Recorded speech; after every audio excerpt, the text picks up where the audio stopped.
Good morning. I'm Jamey from Stonemaier Games. I see people are already gathered here for today's big announcement, so I thought I'd start a little bit early. I hope you're having a wonderful Wednesday, and I am so excited to finally start talking about our newest game, which I have right down here, Origin Story, which actually has, I'll just lead off with a little tidbit about this game. The box goes both ways. So the box has one superhero origin story on the front. This is an engine building trick taking game about telling your origin story as a comic book character, probably a superhero, but maybe a supervillain. But the little sneaky thing about this box is that it's double-sided. So there's a second origin story on the back of the box. You can display it either way if you display games like this on your shelf, or you can display it on the side of the box.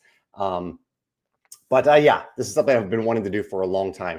Have the same box with two different covers. And so you might see some photos in the coming weeks of what looks like a second box, but really it's just the back of the origin story box.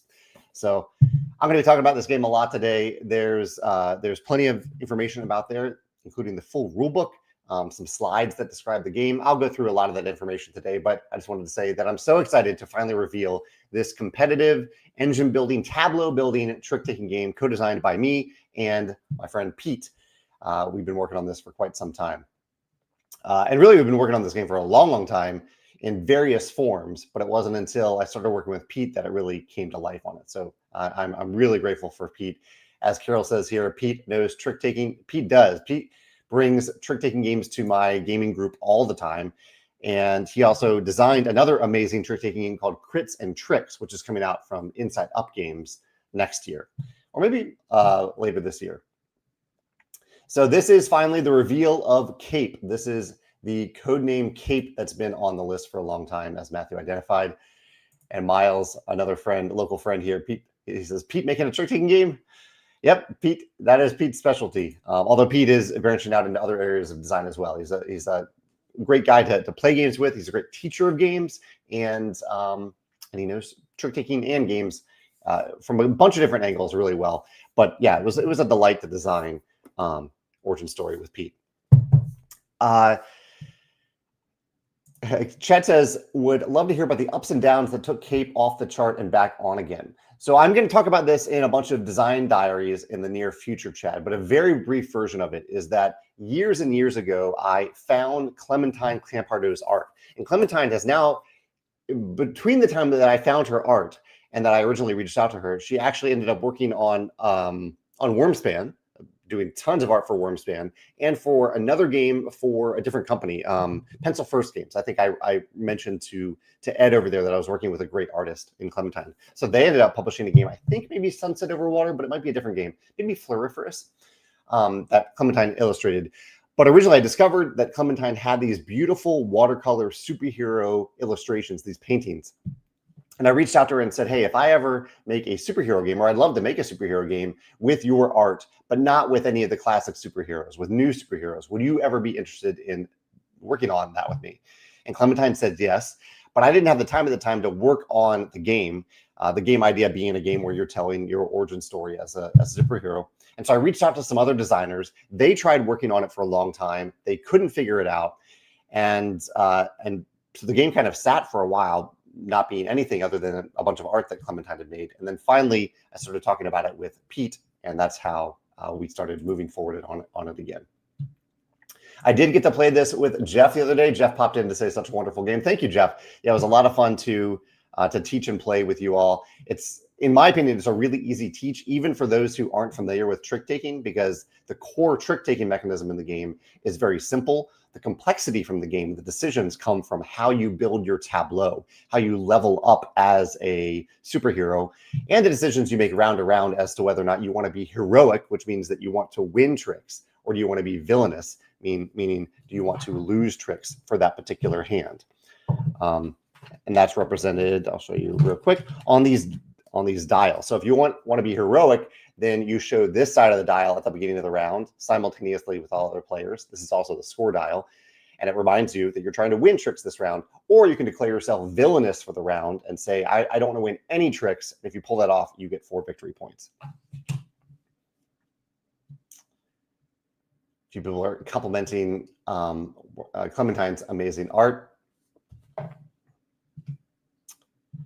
Reggie says, is this a tease for the announcement tomorrow? Today is actually the announcement day, Reggie. Today is the announcement for Origin Story, along with a few other things that I probably won't talk about quite as much today, but I recently revealed the Wingspan fan-designed promo packs. I'll talk about that a little bit later today because I tried a variant recently that I've been experimenting with, and it went really well. So I'm going to talk about that a little bit. But also we have Tokaido, Crossroads, and Matsuri, the combined expansion for Tokaido. Instead of having to be two separate expansions, we combined it into one box. That's essentially the same price as as either one of these was individually previously. So we have that. All these products will be launched on our web store on October 15th and are ready to ship. So they'll be ready to ship at that time. It'll probably take all of October to ship them. But yeah. Dan says, will any of the new products be available at Essen? Dan, yes, they all will be available at Essen.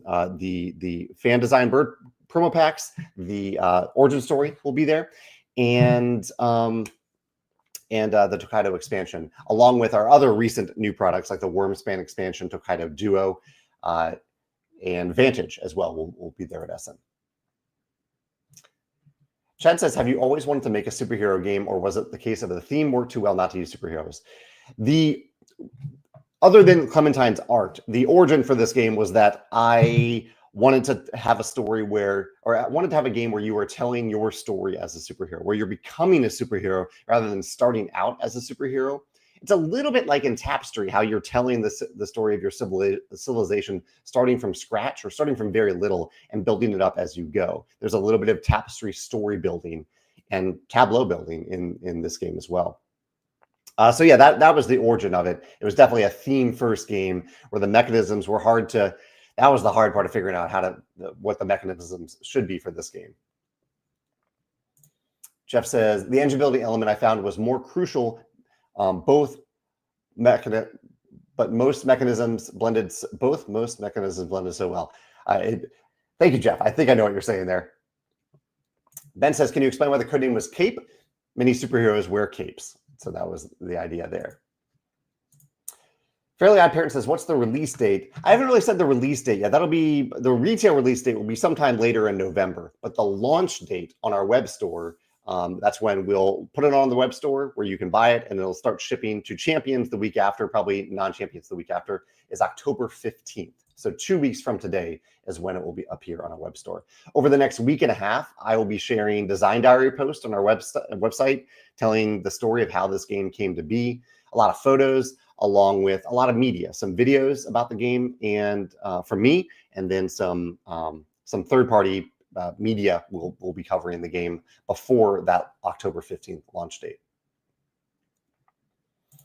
Donna says, a question about the Tokaido reveal. If we had the original expansions, did you add anything or is it the same? Great question, Donna. Yeah, we've tried to respect that people like you have already invested into Tokaido. And so we haven't changed the art or the mechanisms of the expansions. Expansions. It's one expansion now. We did add some accessibility upgrades, in my opinion, like the character tiles. They have the icons on the front and then the text on the back for those characters. Not changed mechanically, just clarified. So you have the text right there in front of you instead of having to refer to the rulebook. Same thing that we did with Tokaido. And we did include all of the promos that we are authorized to make. So I think it was 3 character promos are now included in the game, in the expansion box as well. Tinkler says, I can imagine that adding engine building to trick taking was one of the major design challenges. Was this always your hook? I mean, I mentioned a second ago that the hook originally was telling your story as a superhero. So it was a thematic hook at first. Once we delved into the theme, it was really important for me that if I was going to make a trick-taking game, that I wanted there to be a strong sense of progression. I wanted you to feel stronger at the end of the game than at the beginning, which, as much as I love trick-taking games, that really isn't the case. Like, I love Cat in the Box. I really love Cat in the Box. But in the last round of the game, you're doing the same thing that you did at the beginning of the game. The only thing that you've gotten better at is maybe you've gotten better at the game itself. But there's nothing mechanical. There's no mechanical progression in a game of Cat in the Box or many other multi-round trick-taking games.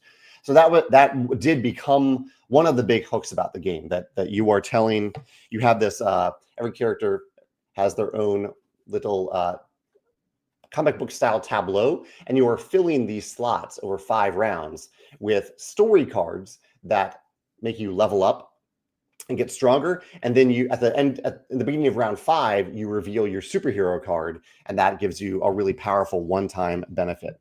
Here's one of the other comic books. So they're all different tableaus. So this tells the story of what this character's origin story could be, but you are going to be covering these things up with things like powers, backstory cards, gadgets, all from one big story card deck.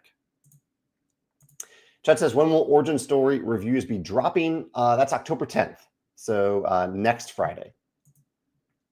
Tim says, will there be a new rolling realm for origin story? There will be indeed, and it will look like this. I also meant to have the disc golf disc handy, but I forgot to bring it over here. So there will be a new disc golf disc for origin story as well. Mark says, how long have you been teasing origin story? I see a couple of design diary titles with origin story as part of the title for other games like Stamp Swap and Wingspan. That is just a term, telling the origin story for a game. That hasn't meant to be a tease. But I think it has been on and off the progress chart for many, many years, just because it was a completely different game for quite some time in the hands of 2 other designers that just couldn't figure it out, and then moved over when I started figuring it out with Pete.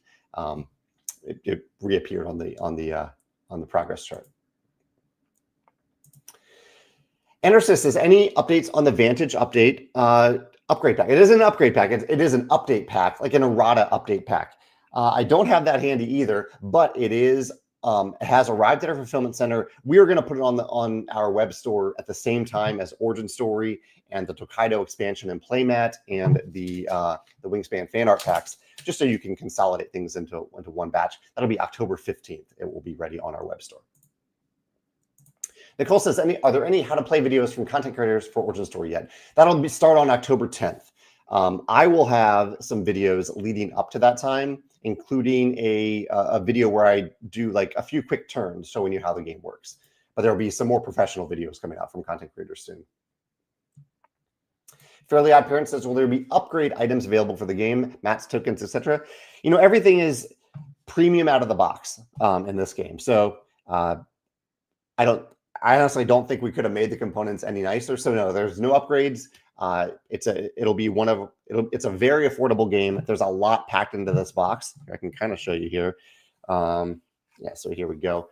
Here's a lot of the stuff in there, and I've already taken out one of the dials. So here's one of the dials there, and here are so many of the play mats. So everything is packed into this box. And he says, is there a promo realm for the new game? Yes. Yeah. Sorry, I'm a few seconds behind here. No, a few minutes behind. Tyler asked the same thing, realm and disc. There will be a realm and disc. I just left the disc over off camera, so I can't reach it right now. Flo says, I love the watercolor art style. Many trick-taking games usually need 3 to 4 players, but I saw Origin Story also works for 2 and solo. That's right. It is a 1 to 5 player game. What would you say is a sweet spot for player count? So I haven't played it solo. I leave solo to Automata Factory, but they have done some really cool things, I think, with the solo mode from what I can see in the components in this game. I really do genuinely love it from 2 to 5. I think it works really well at the higher player counts, but it has a very streamlined 2-player mode that's very easy to pick up on. Pete says, and Pete has played like hundreds of trick-taking games. He says it's one of his favorite 2-player, maybe even his favorite 2-player trick-taking mode in a game. It actually does work really well, and it has the 2-player mode uses a thematic idea of sidekicks. So you have 2 other, not autonomous players, just 2 other players, and each of the 2 players has a sidekick, and so they play cards on behalf of those other players. Those other players can't really win tricks. They can't use abilities. They are just putting cards into the trick as your supporting superhero sidekicks. It's very streamlined. It doesn't take much to set up or learn at all. And so really, I think 2 to 5 players, I would happily play the game at any of those player counts. Jeff says he really enjoys new creative trick-taking games. And that is, yeah, I love the genre too. I love when a trick-taking game has a clever hook, and that's what we tried to do with Origin Story. Jeff says, are there any specific games that inspired the design of this game? There are a few. Pete and I are going to talk about them in an upcoming video. I'll name one of them here. I would say that that Trick Takers is one of those games, also known as King's Trick Takers. That's a game where you have a bunch of different special abilities that give you different win conditions, different ways to get to gain points, and some special abilities as well. That was definitely an inspiration for it. But with all the story cards in this game, the story cards are what you use to level up your character. I'll flash them at the screen in a second. We really pulled inspiration from a lot of different games. Like oftentimes we would look at another game for its hook and build that hook into a story card. So here are all the different story cards. You'll end up with 4 of these on your player map by the end of the game. But many of them were inspired by the hooks or a special ability that we saw in another trick taking game. Aaron says, will the design diaries be talking about the solo mode? It will. Yeah, there will be a solo mode entry written by Morton, I believe. He says, I'm very interested in knowing the trials and tribulations of making a solo trick-taking game. I know it's been done, but it's very uncommon. I agree. Yeah, it hasn't been done all that often, but that is Morton's specialty. I think it was a fun challenge for him to try. Lauren says, will the expansion for Tokaido also contain the upgraded components for the base game? No, our versions of Tokaido just use the standard components. We view Tokaido as an amazing gateway game, and so we've intentionally not made any of the really fancy stuff that prices it out of the gateway game category. Leona says, today is the big new game reveal. It is indeed. It's a big game in a smaller box. Origin Story is that new game that we're revealing today. Kevin says, how many cards are in Origin Story? Are they all different?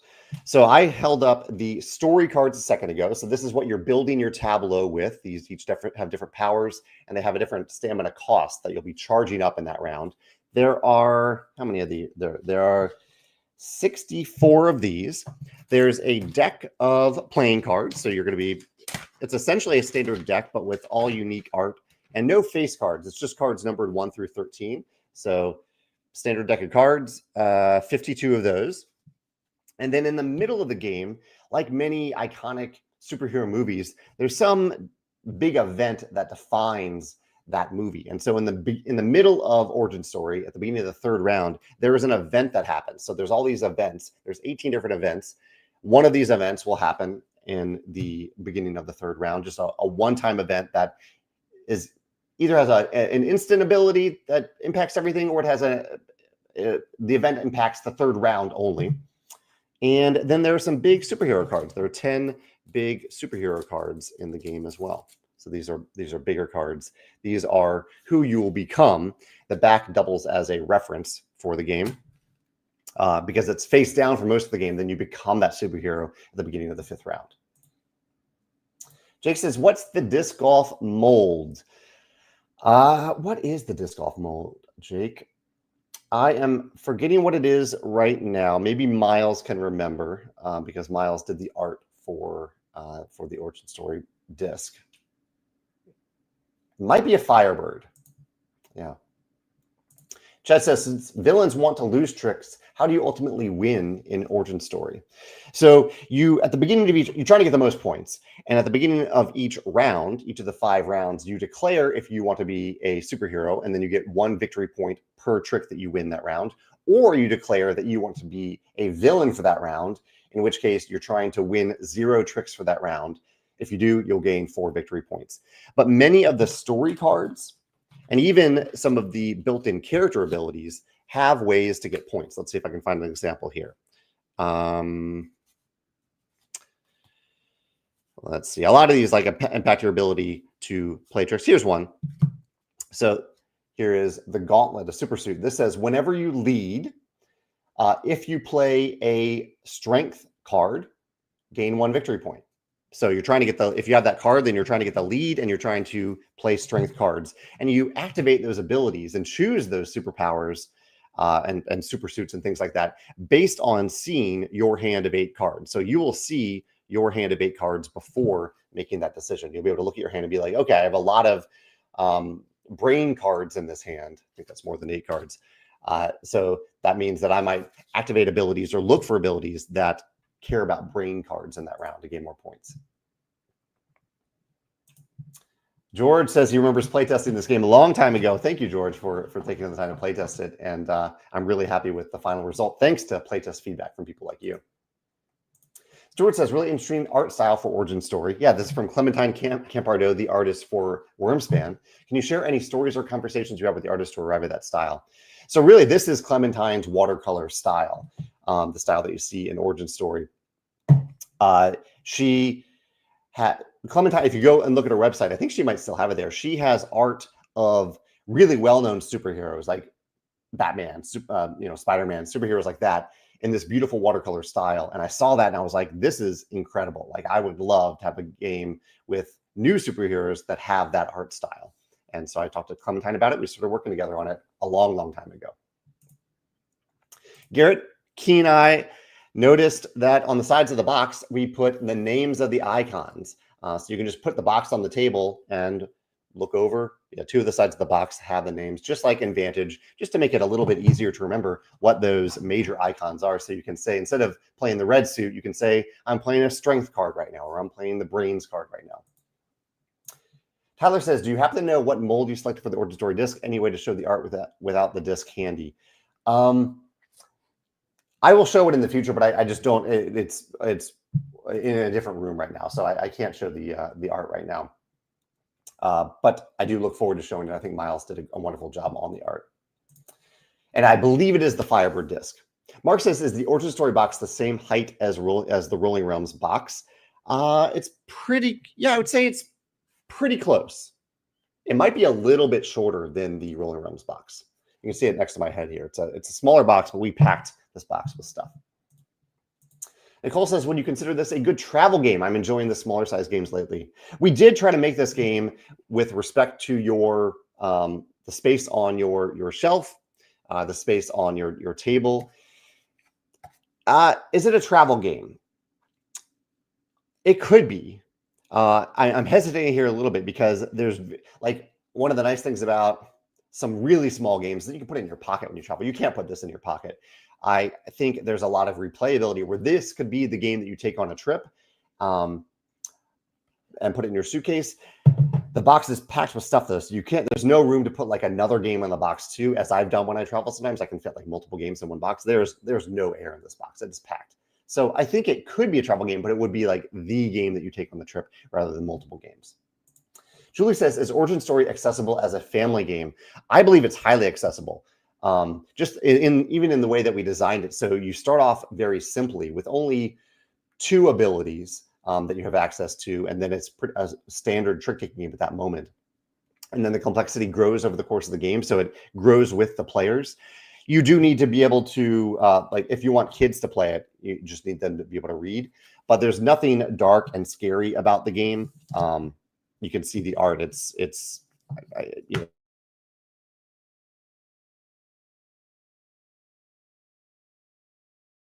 it evokes, but it's not gory. It's not scary. I think it is a very family-friendly game. Yeah. Great question here. Commander Jeff says, what is a trick-taking game? Great question. Yeah. And we explain this in detail in the rule book. We don't want to assume that everyone knows what this is, but a trick-taking game is a game where each player is playing a card, like a standard playing card, into the trick.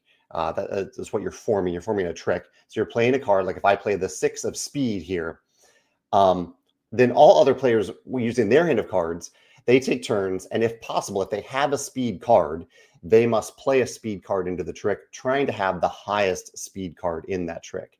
So if another player then followed with a 10 and no other higher speed card was played, then they would win that trick. They would take that pool of cards off to the side before beginning a new trick, leading off with a new card. There's also a trump suit in the game. The trump suit is love.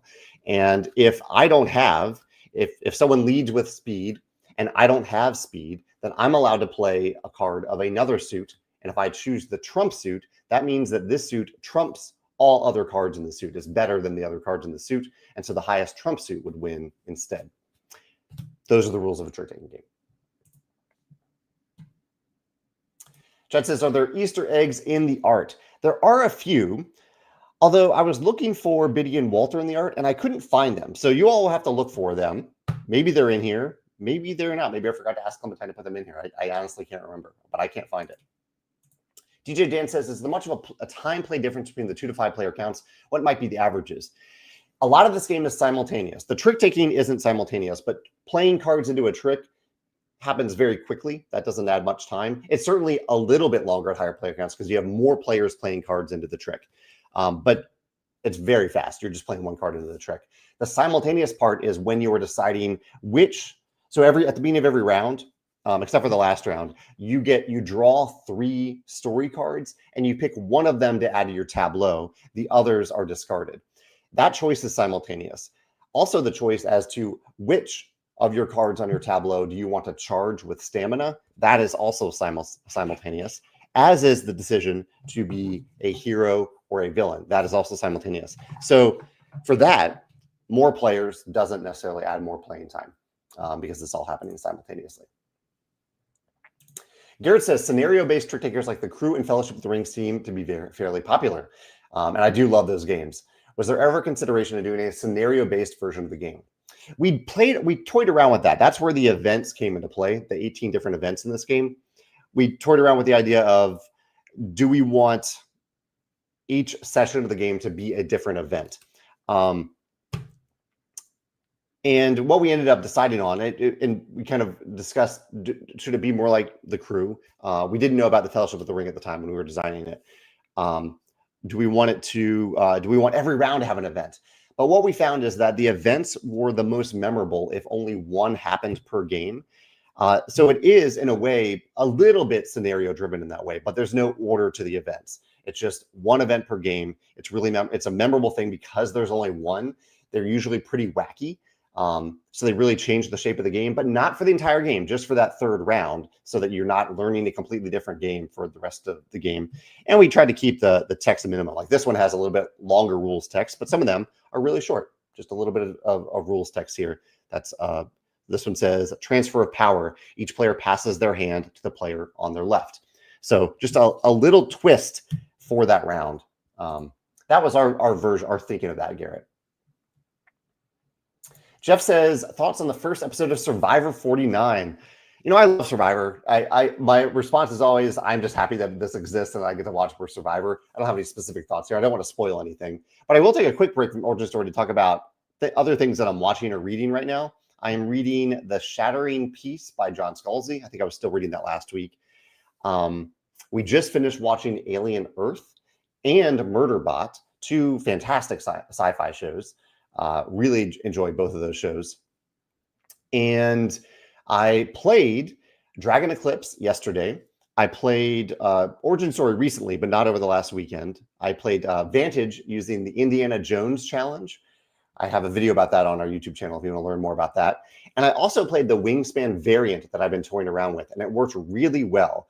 The Wingspan variant is that, and this will be the easiest once you have the promo bird packs that we have. So we have 6 different promo bird packs, each based on a different region, Canada, New Zealand, for example, here. So what you do if you play this variant is that you pick one of these promo packs or any region. So you could pick the expansion. You could pick the European expansion or the Asia expansion. That would work too. It's a little bit easier, I think, with the promo packs. You say, I'm going to play as Canada this game, and I'm going to play against someone else is going to play as New Zealand. This is what Megan and I did this weekend. And what that does is during setup, the 5 cards that you draw during setup come from your deck, your private deck of cards. So I was playing as Canada, so I drew 5 cards from the Canada deck.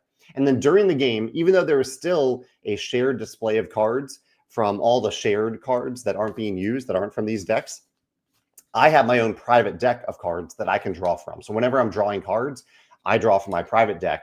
I cannot draw from the shared private deck. That's only used to replenish the bird tray, or the shared deck is used for tucking cards, like cards that are just used as tokens or counters, essentially. Tucking cards, predatory powers, they come from the central deck rather than my private deck. The result was that most of the cards we played were cards from our specific region, but we did end up playing a few cards from the central pool that fit well into our strategy as well.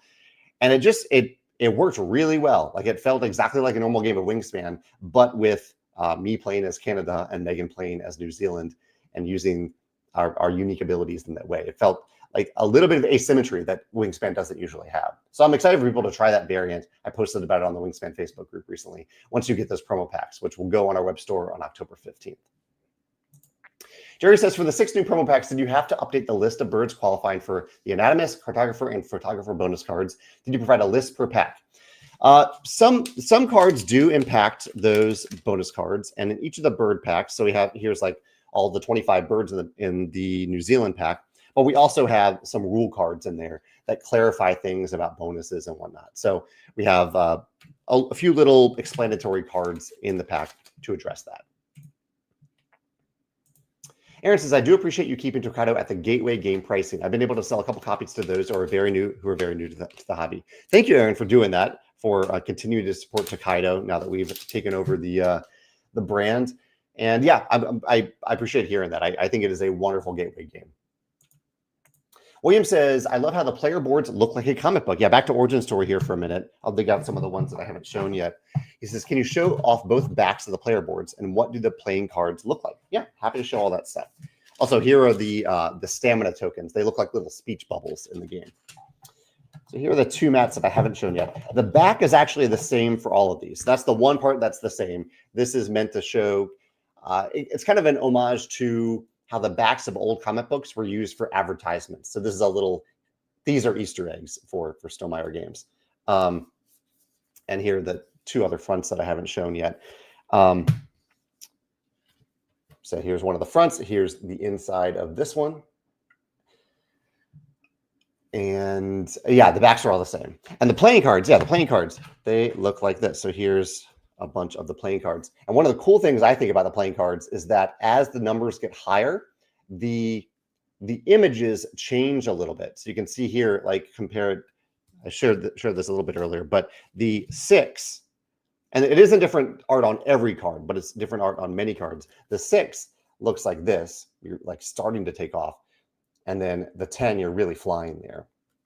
And they all go up to 13, and the 13 for each card here. I'll show you the difference between like here's a 11, so that's already a pretty high card. Try to find the 13. The 13s are like, you know, the highest card of the suit, and so they are the most powerful. Now, here's a slight difference. So here's the 2 of the brain suit, and here is the 13. So that way the cards visually like feel better as you're getting the higher numbers. Tinkler says, how does the scoring system work? You accumulate points over the 5 rounds, and whoever has the most points wins. You get points if you're a hero, if you win tricks, as a villain, if you have 0 tricks, and then on many of the story cards in the game and on the hero cards, you earn points as well. And a few of the event cards, and you just track them on your dial. The dials were fun to figure out because the dials, like, let's see, if I change the score to 20 there, it also changes on the back. So no matter which alignment you declare, hero or villain for the round, your score will be visible to all players on that side of the dial. Jim says he's buzzing for this. Sounds so good. Not many thematic trick takers out there. Yeah, we really tried to, I mean, this was a theme first trick taker. And yeah, that was really tried to lean into the theme of it while still making it very accessible and not too complex. Andrea says, I appreciate that you've made a trick-taking game for 1 to 5 players. That was, yeah, thank you. Yeah, it was tough to figure out, especially a lot of trick-taking games go from like 2 to 4 or 3 to 4 even, but not too many go solo or 2 players, and not too many go up to 5 either. Some do, but not too many. Andrea says, do you think this would be a game that could be easily introduced to folks who don't typically play trick-taking games? I do. Yeah. I mean, it definitely, it starts off simply and ramps up during the game. But I think because of that ramping, it makes it more accessible. You were essentially starting off the first hand with a very streamlined trick-taking game. And as you're adding more powers to your player mat, you are getting more and more choices. But a player who maybe isn't ready to even think about that, they could ignore them. They don't need to use these powers if they don't want to. I think it's fun to use these. The game gets kind of wild in terms of what you can do based on which powers you charge up. But I think because the game starts off so streamlined, a hand of 8 cards, you're playing a very basic trick-taking game in the first round. I think it is very accessible to people. And it is even possible. I'm a little hesitant to say this, but you could play Origin Story only with the declaration of hero and villain, and then the standard standard 8 hand of cards. You could play it that way without any of the superpowers or the events or the superheroes that you can become. You could play it that way. It wouldn't really be Origin Story that way, but you could play it that way if someone has never played trick taking before and wants to get a taste for it before going into the engine building side of the game. Just as I mentioned when we played it, I love that the hero villain tracker in the golden age of comics, traditional coloring, primary colors for heroes and secondary for villains. Yeah, that is, we leaned into that for the colors of the game for sure. Odd Willow's Game Haven says, any plans for National Game Store Day? That is a great question for my coworker, Susanna. You may have corresponded with her about this, but Susanna is our retailer relationship manager. So if we are doing something with that, Susanna is the one who's handling it. Steven says, do you think a trick-taking tableau builder has the space for future expansion content like power superhero cards, events, or is this considered during development? As is the case for any of our games, we packed everything that works into the game itself. So there is a ton of replayability in this game out of the box. Like I mentioned, you're only playing four of these power cards in the entire game. So this is 4 cards. This is the rest of the deck. And then 18 events, you only have one of those per game. And even with trick taking, the game is variable based on the hand. Also, you get 2 superheroes at the beginning of the game. You'll choose one at the beginning of the 5th round.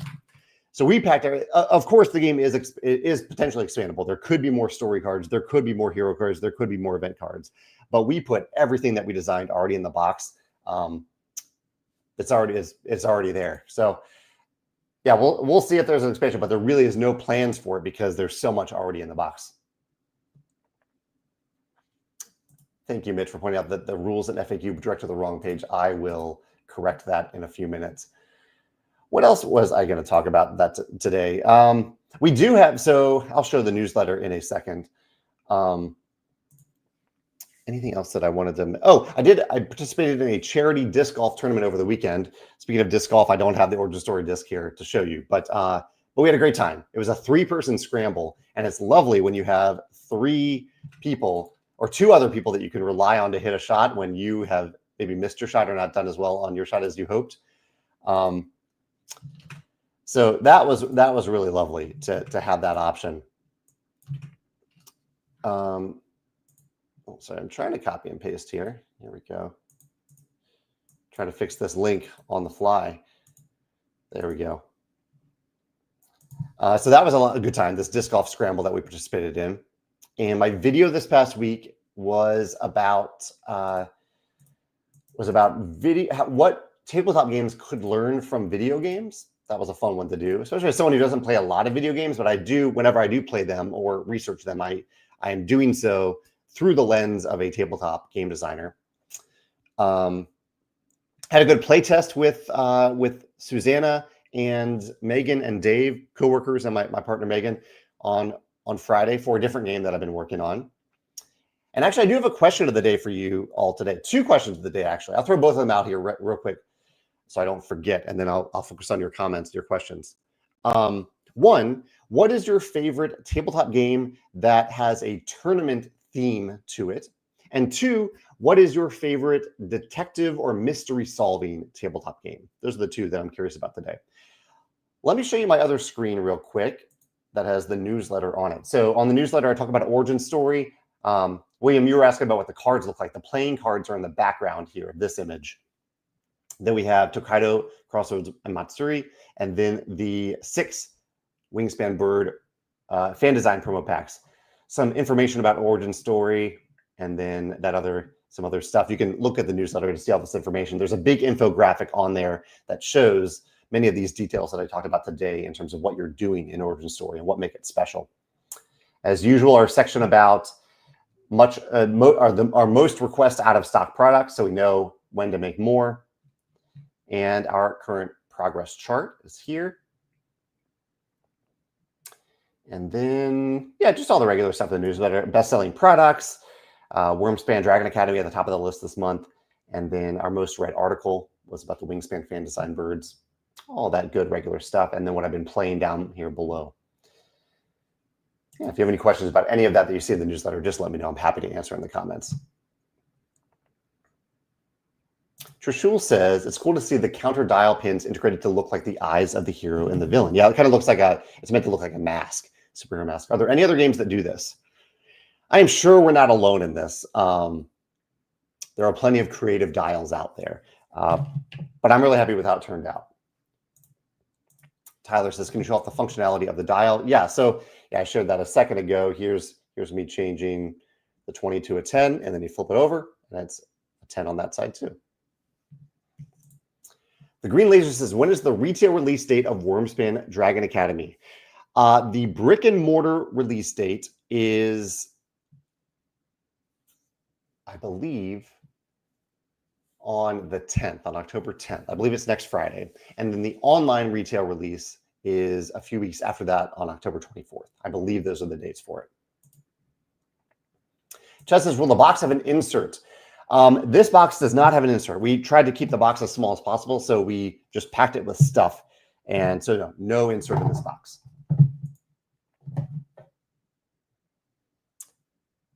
So I'm just scrolling through looking for questions here. Leona says, how does the trick taking mix with the engine building? So the trick taking you're doing every round is you see your hand of 8 cards. You use that information while you also gain 3 story cards. You're going to choose one of those story cards to add to your tableau, and then you will choose with your stamina which of those cards to activate. You also have a built-in ability on your mat. Here's one that I haven't shown yet. You have your character, before they become a superhero, they have a built-in basic ability that you can charge with up to 2 stamina. So the engine building comes from these story cards that you're putting on your tableau and charging up with stamina. And you're doing that round to round, based each round, at least partially, on the hand of cards that you can see.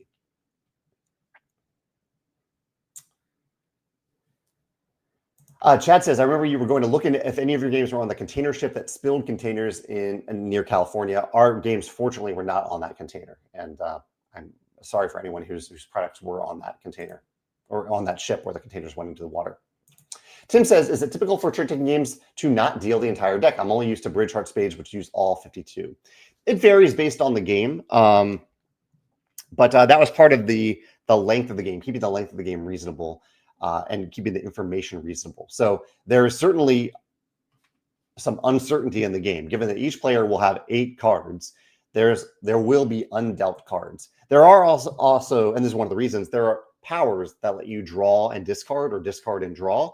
And so that's why there needed to be extra cards left in the deck after the 8-card deal. Mitch says, when you're planning a new game and trying to decide on the art, do you ask several different artists to come up with ideas for you to select from? Typically, yes. That is often the case where I'll have a game and I'm trying to find the right art for the game, and I will commission samples. So I will pay for samples from a few different artists. In the case of Origin Story, I knew from the start, like the idea for the game came from me seeing Clementine's superhero art for well-known superheroes like Batman, Superman, Spider-Man, Captain America. And so I knew it started out with the art. I knew that I wanted to work with Clementine if I were to make a superhero-themed game. Mike says, besides Origin Story, what are 2 or 3 other trick-taking games that you enjoy playing? I enjoy a lot of other trick-taking games. Cat in the Box, Skull King often show up on my top 10 favorite list. The Fellowship trick-taking game that came up earlier, that's one that I really love. Those I would say are probably my top 3 right now. But I've enjoyed a lot of them, many thanks to Pete. Pete has introduced a ton of them to our group. Edward says, I remember you saying that one of the things that inspired you from the Japan trip was smaller box sizes. Are you expecting this to sell well and better overseas? I think so, especially, and I'm very excited to see how it does in Japan, because trick-taking is very popular in Japan. But there are very, very few games with trick-taking that have a sense of progression or engine building to them. So there is text required in this game. Many of the story cards have, in fact, I think all the story cards in this game have text on them. So there will be a translation element to the game that ArcLight is working on. If they publish the game, I need to see if they've actually announced their participation. I don't know offhand. if ArcLight decides to make the game, they will have to translate the cards. But you're right, yeah, less table space, less shelf space. I think I'm hopeful for how this will sell around the world. FG Bison says, scoring 0 tricks reminds me of Skull King, and that I also remember being one of your favorite trick taking games. That's true. How much do you draw inspiration from Skull King, if any? Definitely a little bit from Skull King, both the declaring 0 and getting rewarded if you win 0 tricks. Also, Skull King has some special cards that when they're played, they mean something. The deck of cards in Origin Story, the cards don't have any, they're just basic playing cards. The special abilities come from the story cards in Origin Story, but some of them were inspired by some of those abilities in Skull King. Edward says, how's the freezer? Yeah, over the last few weeks, our freezer has worked for a few days and then not worked for a day. We had the repairman come out for the 3rd time on Monday when it was finally not working at the same time that he was here, and we decided to replace some major parts in the fridge to make it work more consistently. But it has worked over the last 2 days since we spent a lot of money on parts that will hopefully be installed later this week. Chad says, does everyone show if they are a hero or villain before the first player leads a card or when they play the first card? It happens. It's the last thing of round setup is when you reveal your alignment simultaneously. So you kind of put these under the table and then slap it out on the table and say, I'm a hero. So you might have rounds. In fact, the recent round that I played with, a recent game that I played with Jeff and 2 other people, we had one round where everyone declared that they were going to be villainous for that round. And one of the neat things I'll say about villainy in this game, and it isn't mean, hurtful villainy, it is villainy, but villains are trying not to win tricks, which is great for the heroes who want to win tricks. They get points for every trick that they win. But when you are a villain and you take a trick, and so you are no longer scoring those 4 points, that's when you actually really get to act like a villain, because then from then on, you are trying to win tricks. You've already broken that seal of winning at least 1 trick. So you're not going to score your 4 victory points, at least from alignment. You might have story cards that score you. But then you are trying to win tricks. You're trying to take those tricks away from the people who have declared that they're heroes. So you really actually get to feel a little bit like a villain in taking tricks at that moment after you've taken 1. G-Money has a Wingspan question. Did you consider offering starting resources or other benefits for subsequent players after the first player? Sometimes we feel the first player has a bigger advantage. That's interesting. We didn't detect much of a first player advantage in Wingspan, so it wasn't a game where we considered giving non-first players some other advantage. Yeah, good question though. The Champion Faction says, I see this as a co-designed with Pete Wissinger. Can you discuss how the co-design for this specific game worked out? Yeah, so Pete is a local friend. He's in my playtest group. He brings trick-taking games to our group all the time. I think there was a point where this game that had been sitting on the shelf for a while, where I just had the art for this game and knowing that I wanted it to be an origin story superhero game, where I realized that trick-taking could work for the game. And when I realized that, my first thought was, maybe I can work with Pete on this, because Pete knows trick-taking so well. And so I reached out to Pete and asked him if he would be interested in working on it with me. And Pete was interested. And so it's rare that I get to work with a local designer on a game. And that was really nice, because Pete and I could very easily get together and playtest with each other. We did playtest with other people too, but it was very easy for us to get together and playtest the game.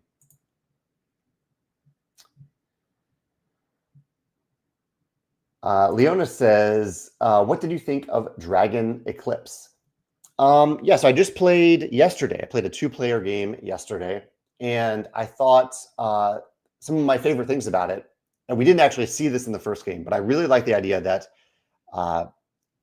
while you can fight to essentially exhaust, you're not killing them, but you're exhausting whoever you're fighting against. You can also go above and beyond to try to tame them, essentially to befriend them and help them. And I really like that option. I thought one of the combat mechanisms where you're playing cards that are associated with gems, and depending on the card that you play, you get more gems for that card. I thought that was really neat.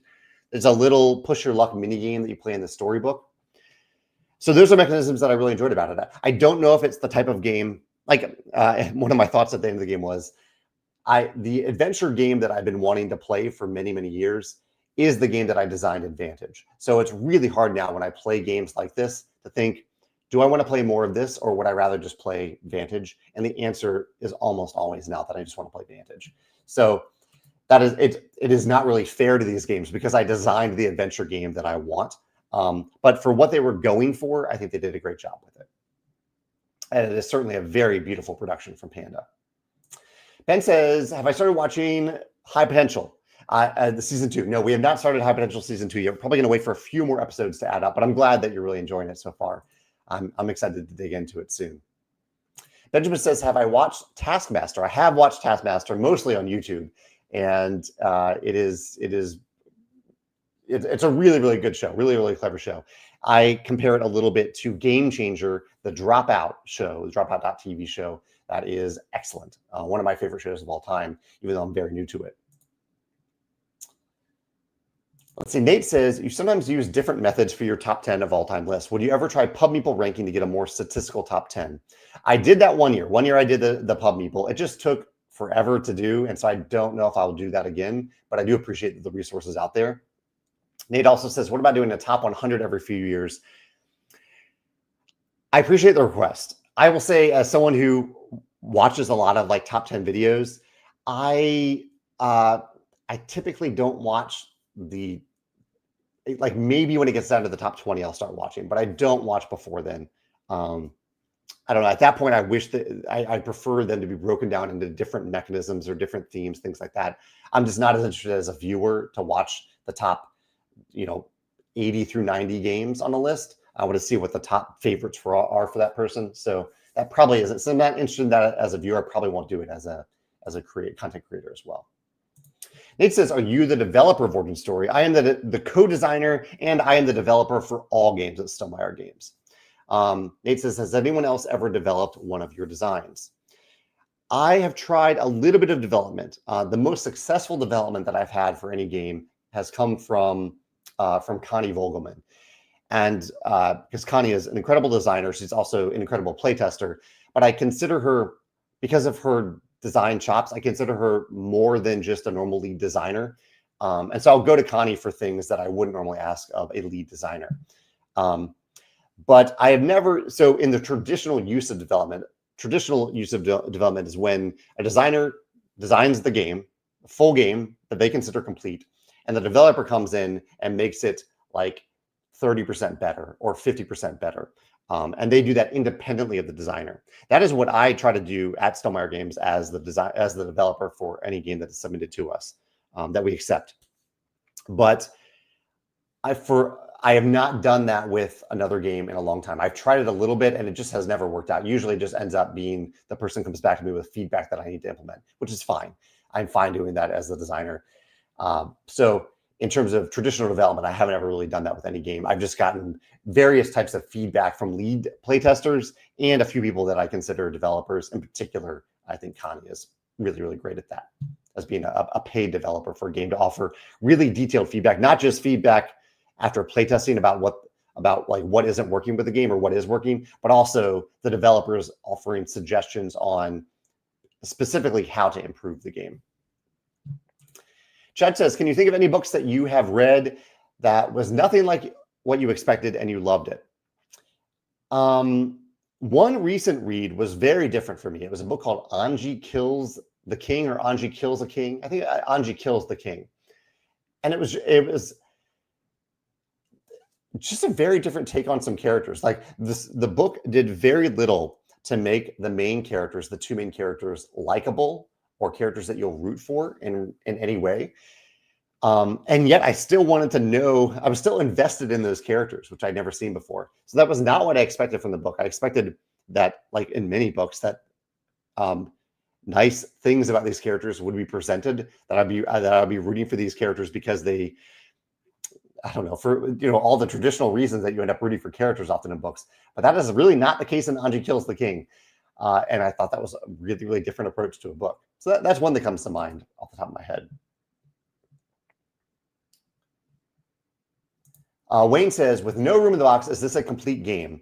All of our games, when we release them, we consider them complete games. Like everything that works for the game that we've designed, that we think is fun and functional and intuitive, everything is already in the box from the first day.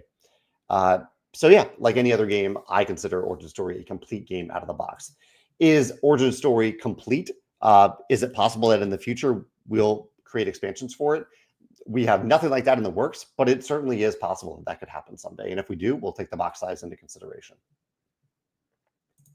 Chad says, I decided not to watch your Indiana Jones Game of Vantage for spoilers. Did you complete the mission? That's actually a spoiler of its own, Chad. I don't want to spoil that because that's actually part of the fun of the video. I think you can safely flip to like the last 5 minutes of the video and have very few spoilers, but you can see what happens at the end of it without really spoiling anything about Vantage as a whole. And he says the Wingspan variant that I talked about, playing like New Zealand versus Canada, as I did this past weekend, says that sounds cool. I guess the central pool doesn't get refreshed as much. Not quite as much, no. Yeah, I mean, it gets refreshed at the end of every round as normal. And I was still gaining some cards from that supply because they fit really well with the engine that I was building. But it definitely happens less often. Like it was more fun to draw from my Canada deck because I wanted to see what the new Canada cards were and make them work for my Canada strategy. Nate says, safe to say that Edna mode doesn't appear in Origin Story. That is safe to say, but I do love Edna mode. And there are super suits in the game. So here's one of the super suits there. There's backstory cards, gadget cards, arch enemy cards, all the types of things. Here's the super suit. Here's another super suit. Yeah, so a bunch of different categories of cards in the game that will thematically form your origin story. Mitch says it's great to see the call out of the photographer, Erica Sanders. She's also my coworker. Erica did the wonderful photography for this game. Mitch says, as a part-time photographer myself, it's always nice to see people call out the photographers on their projects. Yeah, we try to do that. We try to give credit where credit is due. And sometimes when we forget, it's not intentional. And I'm always happy to be reminded of that so that I can give people the credit where credit is due. Chad says, was it hard to not go overboard with the comic book graphics like halftones and starburst? I find that comic book themed games go way overboard with comic graphics. A little bit, but I guess I trust I trust our graphic designer Christine, and I trust the artist Clementine to they sent me samples and I reviewed the samples, but I trust them to do a good job with that.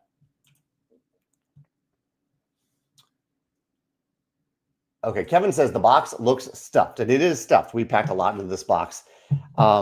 He says, let's pretend I'm a sleever. There certainly are sleevers who are going to wonder about this. Do you think everything will still fit in the box with sleeve cards? I think there will be some lid lift if you sleeve your cards. But I don't think you need to sleeve your card. And I do understand if people are going to be shuffling, especially the deck of cards, you're going to shuffle this multiple times over the course of the game. I think it is perfectly reasonable to sleeve this deck of cards. However, we made them really durable. This is 310 GSM ivory core. It's really durable. We put the linen finish on it, so it feels great. It feels great to shuffle them. So, and we have lifetime replacement parts. So you don't have to be afraid of wearing down your cards or damaging your cards. We're here to help if cards get damaged or worn out. So, and in the meantime, I think they feel great to touch the cards. That said, I completely understand that some people will sleeve their cards, and I think there will be a little bit of lid lift if you do that.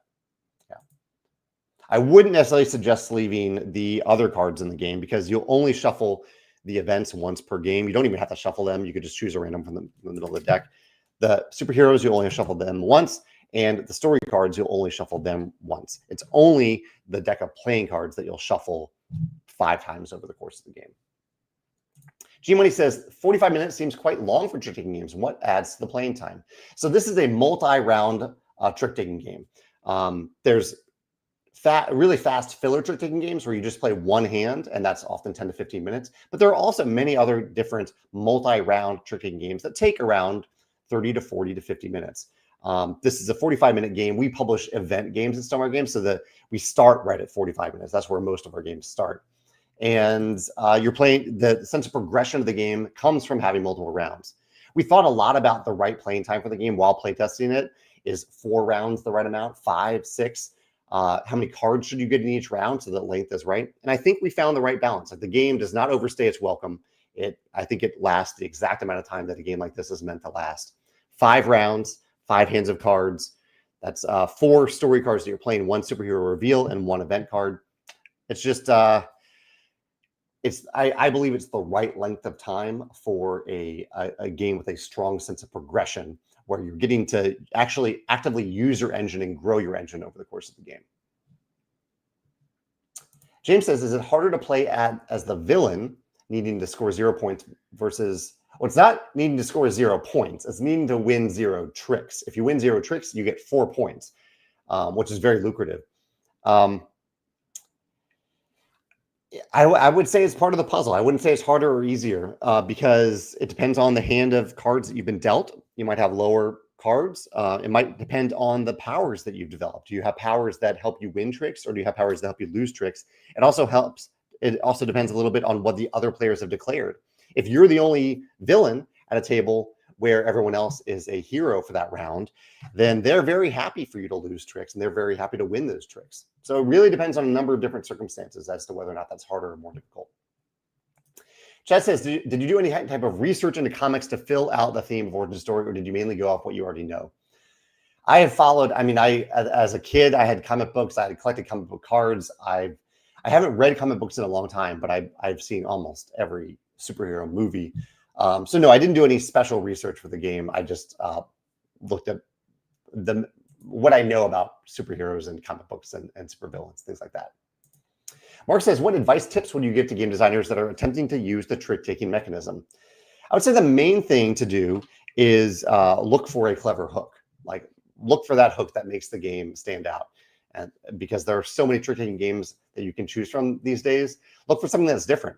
And I think the hook, the main hook in this game is that there is a strong sense of engine building, tableau building, and progression. And that it isn't just a filler game. They can be great. Trick-taking filler games can be great. I think this one is a little bit more substantial than that. I think that makes it stand out as an asset. So yeah, look for that hook would be my advice. You also see a lot more advice in Pete's design diary text that you'll see in the near future. Gerald says, was this game submitted when you asked the community to create a short interactive game, or are you still looking for another one to publish? No, this game existed long before that, and this is not even in that category of games. This is a little heavier, a little longer, a little bit more complex than that type of game. So this is a game that I've been working on for a long, long time in various forms. Gahana says, what software or app do you use for your live streams? I use StreamYard for the live streams. And I would say it's really nice. It's nice that I can click on a comment to have it appear on the screen. I can also easily share my other screen. So I can share like our newsletter over here without any editing needed in post. So I really like StreamYard for that purpose. Oh, here we go. I'm way behind on comments, but people are sharing their favorite tournament game. See Tidal Blades here, Watson and Holmes, Chronicles of Crime. Yes, I was looking for your favorite tournament game, themed game, or game with a tournament in it within the game, and your favorite detective or mystery solving game. Paul says, how does Origin Story handle a bad drawn hand? Paul, in a very simple way, that's a good question. It's because after you see your hand of 8 cards, you actually have a few different decisions in Origin Story. You see your hand of 8 cards, and then you decide which story card, so which engine building card to add to your tableau, and then which of those cards to actually activate. So all that goes into that decision space. And even that aside, if you were dealt a good hand or a bad hand, you are making the choice to be a hero or a villain. So if you have a really bad hand where you don't think you'll win any tricks, that's when you declare yourself a villain, because if you win 0 tricks, you get 4 points for that round.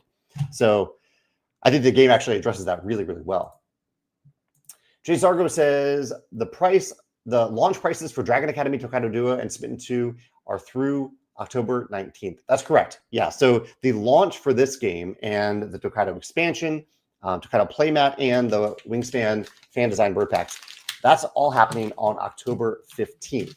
And they all have a launch discount, or many of them will have a launch discount. And the launch discount, which is still going on for our other recent launch for the Dragon Academy, that other stuff that you mentioned, that will continue through October 19th. Oh, I haven't played Detective City of Angels. I need to put that on my list, Andrea.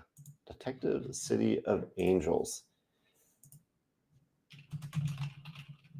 Yeah, I'll add that. Thank you for that. I'll add that one to the list.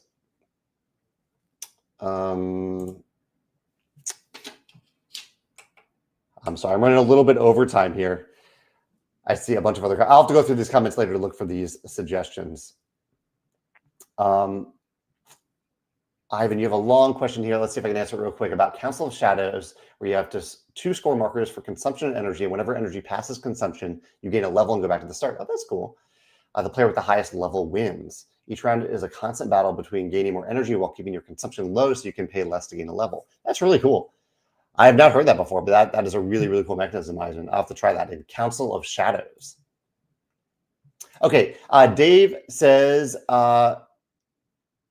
Oh, I see. Okay, Dave, thanks for clarifying that the Tokaido expansion won't be at Essen.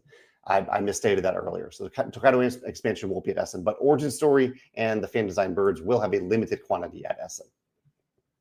We're air freighting them there, so they're going to be the full price at Essen because it's fairly expensive to get them there. Robert says, have you had a round where only one person wants to win tricks? Yep, absolutely. That's absolutely possible in Origin Story. Yeah. Austin, I am indeed excited about Design Day. He says his design partner and him were able to get a few last-minute tickets. So that's awesome, Austin. Yeah, I will see you there. I'm glad you're able to make it. Ian says, the fact that you made love a power is the best part of this game. Thanks. Yeah, that was something that Pete and I just talked about specifically as to what we wanted to be the Trump suit in a world where Trump doesn't have great connotations. But in this game, the love suit or the Trump suit is love. That is the most powerful ability in Origin Story. That is the suit that it trumps the other suits in the game. Joshua says, does a 2-player game work differently when scoring? If a player is one hero and player 2 is a villain, then it seems player 1 is at an advantage to earn up to 8 points versus the villain's 4. There might be a little bit of it. It doesn't score differently for a 2-player game. You have these sidekick players that you are controlling that can help you win a trick or help you lose a trick, basically. But the scoring works the same. Will Origin Story have a demo on Tabletopia? It will indeed have a demo on Tabletopia. Yeah, I believe in 2 weeks, around 2 weeks, maybe a little bit longer than that. Chat says, in round 5, can you reveal a hidden villain choice, or is it only heroes?